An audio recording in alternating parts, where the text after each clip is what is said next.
Ignition sequence starts. 6, 5, 4, 3, 2, 1, 0. Liftoff. We have a liftoff.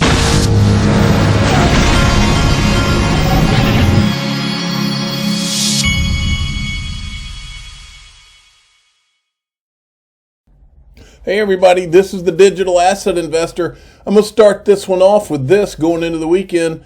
Dark Defender, XRP squeezed in daily charts. You know what happens next, volatile price action. XRP stayed above 75 cent support for 4 days and can try 86 cents shortly. And those are your resistances, supports, and targets. And I will take that target any day of the week. Okay. I like this tweet. Dusty BC Crypto News. Most people will buy XRP once the lawsuit is settled, probably at a price of $7 to $10 per XRP. This is exactly how this will fall out. Everybody and their brother will be tripping over themselves to get XRP once that lawsuit is over, if they can. That's the key words, if they can. All right. This was put out by ProCoinNews.com, and I wanted to show this video. Let me hit the refresh. This is BitBoy. Occurs deep in bear accumulation. Now, what we'll see is every time we get to one of these, this is pretty much a bottom. These are wicks. This is when the price is wicking down. So you look back in 2015, you see this giant wick down here on the price. You see the dormancy resets. Over here, you had bullish, bullish, bullish, top of the bull market. It drops. December of 2018, you had the hash rate wars between Bitcoin Cash and Bitcoin SV. This was the bottom for Bitcoin. And then you look up here and boom, you have this was the mini bull run of 2019, if you will, resets. And then you have another upward action over here. This would have been during May of 2020. So it would have been the pandemic. For the first time ever, we have two resets without a period of bullish continuation here. So what does this mean? Well, this means that we could be due for another massive run. All right, so he's calling for a possible massive bull run in Bitcoin, which means in everything else. Everything else, still, as stupid as it is, follows Bitcoin. This is from MarketWatch. The IRS will ask every taxpayer about crypto transactions this tax season. Here's how to report them. Well, guess what? If you have an iTrustCapital IRA, you don't even have to worry about that right now, because you will be able to buy, sell, trade, and all that stuff inside of your iTrustCapital.com IRA, and you don't have to worry about taxes inside of those things. And then it's either tax deferred or it's tax free, depending on the type of IRA you have. And this is an interesting section of their website, by the way. They are one of my sponsors, but I have two accounts. Their most popular digital assets on the platform right now. XRP would be the top, but it's not tradable because of Gary Gensler. Okay, the official cool guy. It's Friday. The official cool guy of the Digital Asset Investor channel has checked in. Listen up. All right, second up, we got to hit cryptocurrencies quickly. The judge just ordered the SEC to turn over documents to Ripple that they've been fighting for a year. Internal communications about the status of XRP, Ether, and Bitcoin. And it's official now. Bill Hinman's speech, it was only his opinion. The SEC never said Ethereum and Bitcoin were not securities. So Joe Lubin telling everybody that the SEC said Ethereum is not a security, well, he's in trouble. And if you play poker against him, he scratches his right elbow when he lies. Call his bluff. Regulations are coming. It's good for the good players in this space. You got Tom Emmer. He's fighting for us in Congress. He doesn't want government CBDCs. They can control when you spend something. They can expire the money. They can control where you spend it, how you spend it. We want private CBDCs. USDC, Jeremy Allaire, Circle. They're the good guys. They're transparent. Watch out for Tether. There you go. Good video. All right, now for Bitcoin Maxie's Gone Wild. We have not done an installment recently. I love watching Michael Saylor because he has bet the entire company farm on Bitcoin and only Bitcoin. And so it's fun to watch. Microstrategy, which is currently sitting on over $5 billion in Bitcoin, Stock seems to be mirroring some of the moves in the popular cryptocurrency. So what is MicroStrategy's long-term crypto plan? Joining us now, Michael Saylor, founder and CEO of MicroStrategy. When I think of Bitcoin enthusiasts and mega believers, Michael, I think of you. Does your faith ever get shaken, especially during these very volatile periods where Bitcoin has had a steep sell-off? No, in my entire career, I've never seen anything as compelling and unstoppable as Bitcoin. I'm extraordinarily enthusiastic. There are 8 billion people on the planet that need digital property, and Bitcoin is the dominant digital property network. So if you zoom out and you ask the question, how are you going to provide economic prosperity to billions of people at the speed of light over a computer network? There's no better idea than Bitcoin. We'll dive into that in a moment, but clearly you've put your money where your mouth is. You've issued debt to put Bitcoin on the balance sheet of the company. You know, sometimes I almost forget that it's a company. It's a software company that does what? Data intelligence? Does that become harder as a core business when you are in these periods where Bitcoin is not going up and when you're seeing big losses there on the balance sheet? MicroStrategy stock's up by a factor of 4. Our customers are delighted. Our shareholders have made billions of dollars. Our employees are all shareholders in the company. Our attrition rate's at an all-time low. It's actually great for our brand and great for our customers and great for the enterprise. No complaints at all. So is the long-term strategy just to keep this business as is and continue to add Bitcoin? Look, our long-term strategy is kind of like Harvard University. We're running a university, but we have an endowment. MicroStrategy is selling enterprise software. We generate $100 million in cash flow a year in a good year. And we're reinvesting that cash in our endowment. Our endowment is 100% Bitcoin. So the balance sheet strategy. Hey, I got to give the guy credit for he's got some guts. But if this thing doesn't go the right way, he'll either be the biggest hero or he'll be the biggest moron on the planet. It's going to go one of those two ways. Now, we remember the judge's ruling, okay? And when the judge did the ruling, James Phelan had put out the document. He said everything in green is what Ripple's going to be able to get to. This is handwritten notes from Valerie Chapinnik's meeting with the SEC commissioner and Joseph Grunfest, February 14th of 2014. Well, I believe that what you're looking at there, and this is the information Ripple is about to get to. Do you remember old Stephen Narioff from Ethereum? But he said to me, the problem is our lawyers are telling us this is an illegal securities offering, which in fact it was. So I was charged with trying to figure out a very simple thing. Raise money and not go to prison. Right? Orange is not my best color, by the way. So we were, he held off, these guys are like wolves, right? I mean, the founding team of Ethereum wanted to move. And one of the guys actually even said to me, I don't really care about prison, I'm a Canadian citizen.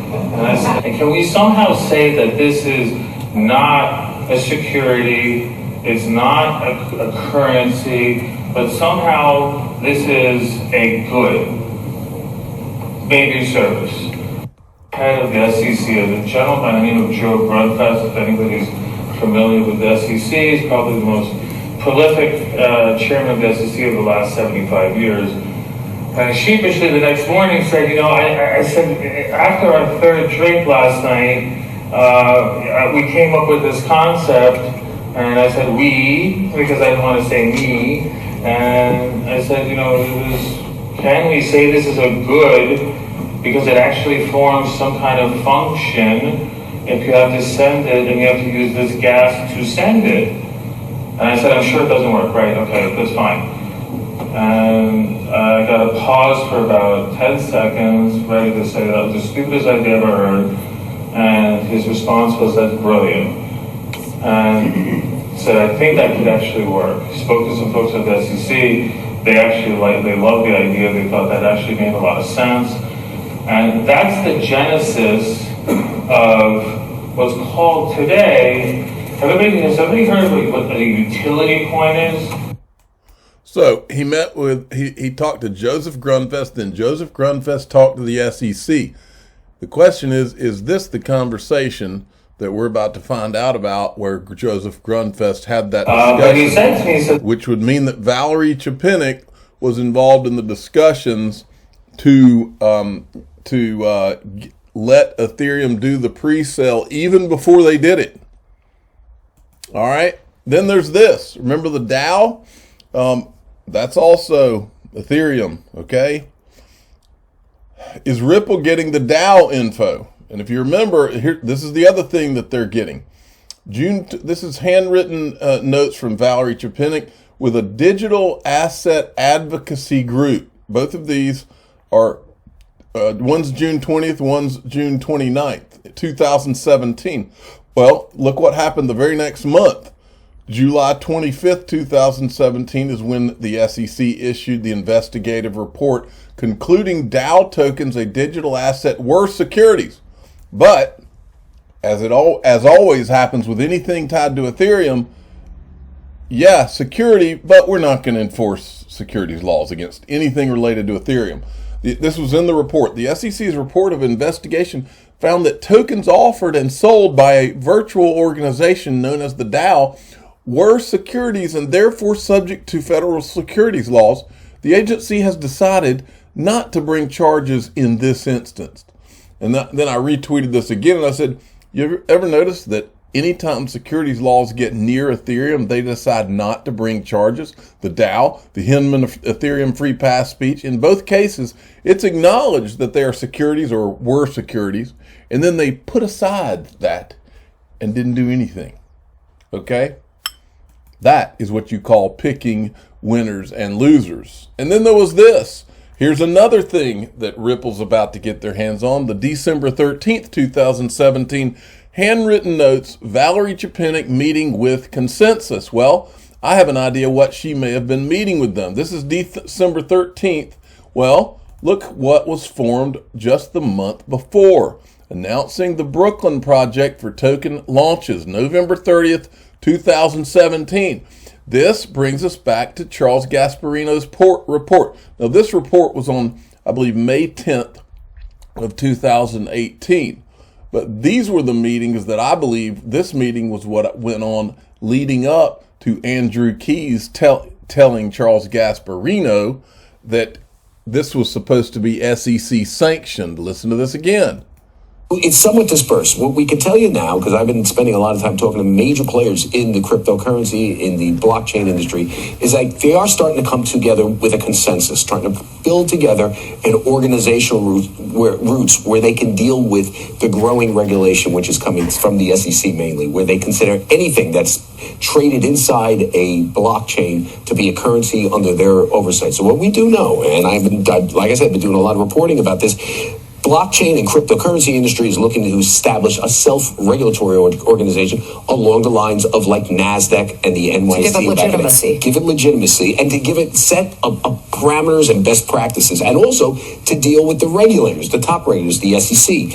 Obviously, this comes amid increased scrutiny by the SEC, and the SEC launched a massive crackdown on everything blockchain, crypto-oriented. There's going to be a lot of cases coming out of here. But here's what we understand, which is interesting. This self-regulatory agency could be put through, and I think this is the biggest effort yet, where they have major white shoe law firms they've hired, something known as the Brooklyn Project. They're going to publish best practices and seek government regulation at some point as an SRO, as something along the lines of the New York Stock Exchange and NASDAQ. And it's created by two, I would say, industry leaders, a guy named Joe Lubin, Andrew Keys.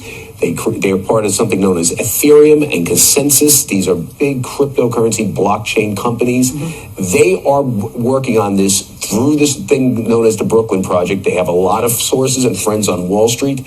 This, to me, will be the way that cryptocurrency and blockchain, the technology, gets beyond the sewage rationale. They are going to lead the effort to essentially systematize and rationalize and create a consumer protection organization with blockchain and cryptocurrency, and this is the key thing, because they are working, from what I understand, with the SEC, the CFTC on this, a self-regulatory organization, which will differentiate between stuff that can be regulated as securities, like Bitcoin, and other stuff that you have through blockchain, like computer technology.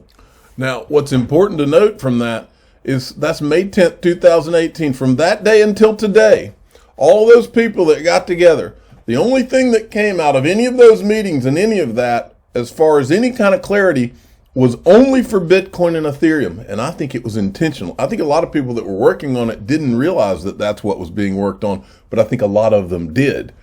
They were in essence creating a freaking monopoly for Bitcoin and Ethereum. And it wasn't until Ripple got sued through the work of a lot of web sleuths and internet sleuths that they got busted what they were trying to do. And now, and only now, all those people that were involved in trying to do that are trying to pretend like, oh, yeah, we need regulatory clarity now. But they weren't going to ask for it until they got busted, folks. This needs to be investigated. All right, Ron Hammond, who used to work for Ripple, he's a lobbyist with I think he's with the Blockchain Association. Yeah. He had interviewed Hester Pierce at, I think it was like the Texas conference. And here's a clip worth hearing that I grabbed from it. Watch this. A fear to talk to the SEC because it could be, an enforcement action down the road potentially, or it could be exposed, what the company is. And so there's a lot of folks who are more hesitant, even though they're good actors, to approach the SEC and to educate them, especially in the DeFi space, because they're afraid of a potential enforcement action. What's your message to those companies who have that hesitancy to educate the regulators, especially in this new stuff? I mean, this is a really difficult area for me because on the one hand, I think it is very important for people to come in and talk to the regulators. Tell us what you're building. Tell us what you're excited about. I want to hear about it. You can bounce your ideas off us, get some ideas about what things you might want to be thinking about. But I mean, I've been very critical of my agency for taking an enforcement first approach, and I think that approach has been continuing. And so, I wish I had a better answer for you. I still recommend, we've got great people on the staff, people who know a lot more about this industry, about this technology than I do. So I still urge you to talk to them, but I also think we really need to put pressure on Washington to say, you know what, you can't just drag us out for 5 years. We've got to build something, or we've got to move on, and you've got to give us an answer. So I think, again, I come back to this theme of the SEC it shouldn't be the regulator dictating downwards. It should be the SEC is a regulator for the people, and so the people should sort of be telling us how they want us to do our job. How strict a regulatory framework do you want us to build? How do you want us to do this? So that's kind of what I'm hoping that we'll get to, but maybe that's still too much of an ideal. Now, if you remember, a while back, Joseph Grunfest had said something on a video where he thought Gary Gensler was crying for help. In other words, trying to get Congress to give him some kind of framework so that he could get out of all of this. Well, that's all fine and good. Maybe he is crying for help. I think he's crying for help in this tweet right here. And he's trying to outline, basically the SEC is supposed to enforce all of the rules, right? And Congress sets the rules. He's right. But here's the thing, and I wrote it out right here. I said, this is all fine and good if you're enforcing those rules equally, which you're not, Gary Gensler. You're picking winners and losers, and you know it.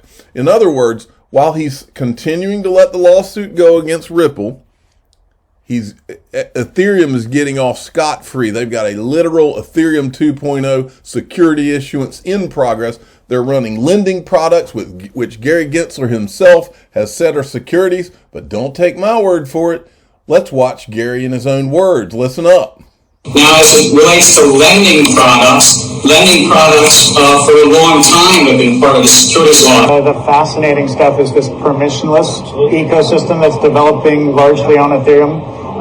We have lending borrowing systems, we have money market systems, we have payment systems, we have price stable token systems. In fact, the first word in those 30 or 35 things Congress listed in 1930 was note. A note, comma, stock, comma, bond, and it goes on and on. In 1990, the Supreme Court addressed themselves to what is a note that comes under the securities law. So I think that the law is clear. Now, so in other words, if you're Coinbase and you want to have a lending product, then Gary Gensler is going to threaten you. But if you're Joseph Lubin and Ethereum, or you have like the platform Aave is built on Ethereum. Actually, it used to be called ETH Lend, I think. If you're associated with Ethereum, Gary's going to leave you alone. This is the problem. We don't have a problem with Gary enforcing laws. That's what the SEC is supposed to do. But you're not enforcing all of them. You're picking which ones you're going to enforce. And that's the problem. And that's the reason people are pissed off.